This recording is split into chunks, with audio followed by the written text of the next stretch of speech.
آج ماہ رجب کی 23 تاریخ اور شب معراج سے پہلے آخری جمعۃ المبارک کے دن ایک لونگ اور چاول کے دانوں پر سورۃ کوثر اور یا اللہ یا باسیتو کا یہ خاص وظیفہ میرے بتائے گئے طریقے سے پڑھ کر دیکھ لیں، انشاءاللہ آپ کی ہر دعا قبول ہو جاتی ہے۔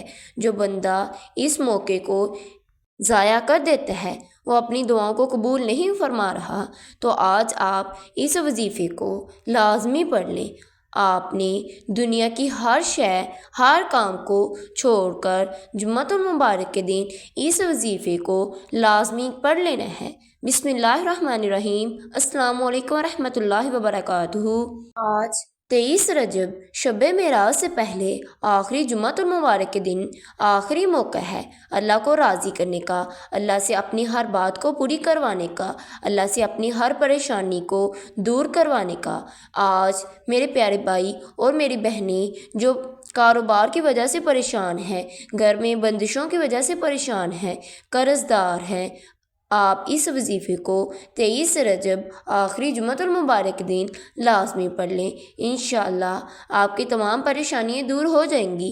آپ جس مقصد کی نیت کر کے بیٹھیں گے، اللہ آپ کو ہر مقصد میں کامیابی عطا فرمائیں گے۔ آپ نے ایک لونگ اور چاول کے دانوں پر اس وظیفے کو کرنا ہے، اور آپ نے شب معراج سے پہلے اس وظیفے کو لازمی کر لینا ہے۔ میرے پیارے بھائیوں اور میری بہنوں، یہ آخری جمعہ ہے، آخری قبولیت کی گھڑیاں ہیں۔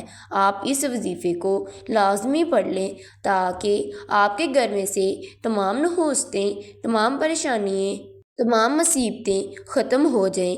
آپ کے اوپر لاکھوں کا قرض ہے، انشاءاللہ وہ اتر جائے گا۔ آپ نے 23 رجب جمعۃ المبارک کے دن شب معراج سے پہلے اس وظیفے کو لازمی کر لینا ہے۔ اور آپ نے کرنا کیا ہے؟ آپ نے سب سے پہلے باوضو ہو کر مصلی پر بیٹھ جانا ہے، اور آپ نے آپ صلی اللہ علیہ وآلہ وسلم کی ذات اقدس پر درود پاک کا نذرانہ پیش کرنا ہے۔ آپ نے 3 یا 7 مرتبہ درود ابراہیم کو پڑھ لینا ہے۔ میرے پیارے بھائیوں اور میری بہنوں، آپ نے جمعۃ المبارک کے دن شب معراج سے پہلے اس وظیفے کو کر لینا ہے۔ شب معراج کی رات آنے والی ہے، یہ 23 رجب تاک رات ہے۔ آپ نے شب معراج سے پہلے اس وظیفے کو کرنا ہے۔ شب معراج پر اللہ نے اپنے حبیب صلی اللہ علیہ وآلہ وسلم کو اپنا دیدار کروایا۔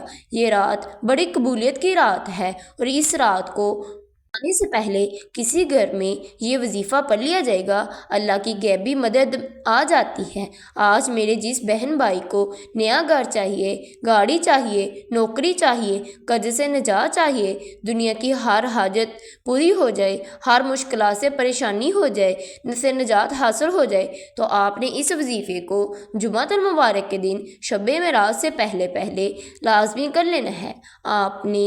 آپ صلی اللہ علیہ وآلہ وسلم پر درود پاک پڑھ لیا، پھر آپ نے اپنے پاس مٹھی بھر چاول ایک پلیٹ کے اندر رکھ لینے ہیں، اور آپ نے ایک لونگ رکھ لینا ہے۔ پھر آپ نے ان کو کرنا کیا ہے؟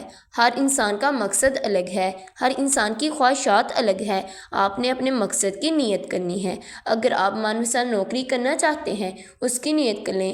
اگر آپ قرض سے نجات چاہتے ہیں، اس کی نیت کر لیں۔ اگر آپ دشمنوں سے نجات چاہتے ہیں، اس کی نیت کر لیں۔ اگر آپ نرینہ اولاد چاہتے ہیں، اس کی نیت کر لیں۔ نیت کرنے کے بعد آپ نے ایک مرتبہ اعوذ باللہ من الشیطان الرجیم بسم اللہ الرحمن الرحیم پڑھ کر وظیفے کا آغاز کرنا ہے۔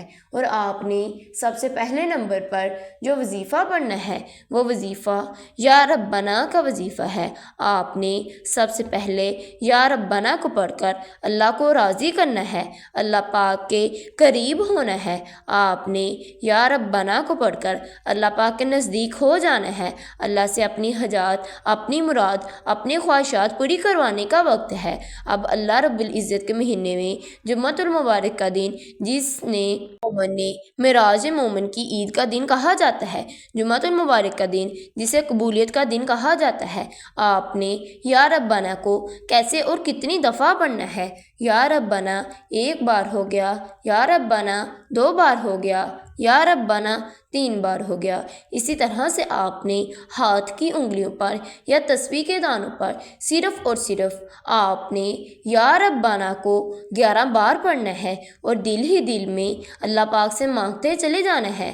اللہ پاک سے اپنی تمام دعاؤں کو، تمام حاجات کو پورا فرمانا ہے۔ آپ نے یا ربنا کو پڑھ کر چاول اور لونگ کے اوپر پھونک مار دینی ہے 11 مرتبہ۔ یا ربنا کو پڑھنے کے بعد پھر آپ نے دوسرے نمبر پر جو وظیفہ پڑھنا ہے، جو سورت پڑھنی ہے، وہ سورت کوثر ہے۔ آپ نے سورت کوثر کو پڑھنا ہے۔ سورت کوثر کو پڑھنے سے تمام مشکلاتیں، تمام پریشانیاں ختم ہو جاتی ہیں۔ سورت کوثر کو مشکل کشا سورت بھی کہا جاتا ہے۔ آپ نے سورت کوثر کو کیسے اور کتنی دفعہ پڑھنا ہے؟ آپ نے سورت کوثر کو ہر دفعہ پڑھنے سے پہلے بسم اللہ الرحمن الرحیم کو لازمی پڑھ لینا ہے۔ بسم اللہ الرحمن الرحیم کو آپ نے سورت کوثر کو پڑھنے سے پہلے لازمی پڑھنا ہے۔ سورت کوثر کو آپ نے 33 مرتبہ پڑھنا ہے۔ آپ یاد رکھیں، آپ نے 33 مرتبہ ہی پڑھنا ہے، نہ کم پڑھنا ہے نہ ہی زیادہ پڑھنا ہے۔ آپ 33 مرتبہ سورت کوثر کو پڑھتے دوران اللہ پاک سے اپنی تمام پریشانیوں سے، تمام مصیبتوں سے نجات حاصل کر لیں۔ اللہ پاک سے دل ہی دل میں مانگتے چلے جائیں، دل ہی دل میں اللہ پاک سے اپنے ہر حاجات کو پوری فرما لیں۔ آپ نے سورت کوثر کو 33 مرتبہ پڑھنے کے بعد پھر آپ نے چاولوں کے اوپر اور لونگ کے اوپر پھونک مار دینی ہے۔ ابھی تک آپ نے یا ربنا اور سورت کوثر کا وظیفہ پڑھا ہے۔ اب آپ نے تیسرا اور آخری وظیفہ، جس کے بغیر عمل نامکمل ہے، وہ وظیفہ آپ کی سکرین پر آپ کو نظر آ رہا ہے۔ آپ نے اللہ کریم کے 2 ناموں کا وظیفہ پڑھنا ہے۔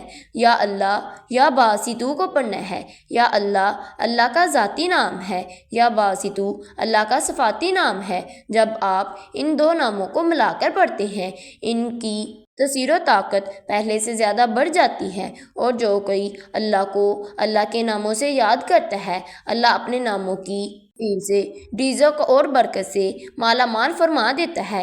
یا اللہ یا باسطو کو آپ نے کیسے اور کتنی دفعہ پڑھنا ہے؟ یا اللہ یا باسطو 1 بار ہو گیا، یا اللہ یا باسطو 2 بار ہو گیا، یا اللہ یا باسطو 3 بار ہو گیا۔ اسی طرح سے آپ نے یا اللہ یا باسطو کو 11 بار پڑھنا ہے۔ آپ نے توجہ اور دھیان کے ساتھ یا اللہ یا باسطو کو 11 مرتبہ پڑھ کر پھر آپ نے آخر پر نبی کریم صلی اللہ علیہ وآلہ وسلم کی ذات اقدس پر درود پاک پڑھ دینا ہے، جتنی دفعہ آپ نے عمل کے شروع میں پڑھا ہوگا۔ پھر آپ نے ان چاولوں کے دانوں پر اور لونگ پر پھونک مار دینی ہے۔ اب آپ نے وہ چاول اور لونگ کو کرنا کیا ہے؟ مرد حضرات لونگ کو اپنے بٹوے میں رکھ سکتے ہیں، خواتین جہاں اپنے پیسے رکھتے ہیں اس لونگ کو ادھر رکھ سکتی ہیں۔ اس کے رکھنے سے فائدہ یہ ہوگا کہ آپ کے گھر میں سے کبھی پیسہ ختم نہیں ہوگا، کبھی رزق کی کمی نہیں آئے گی۔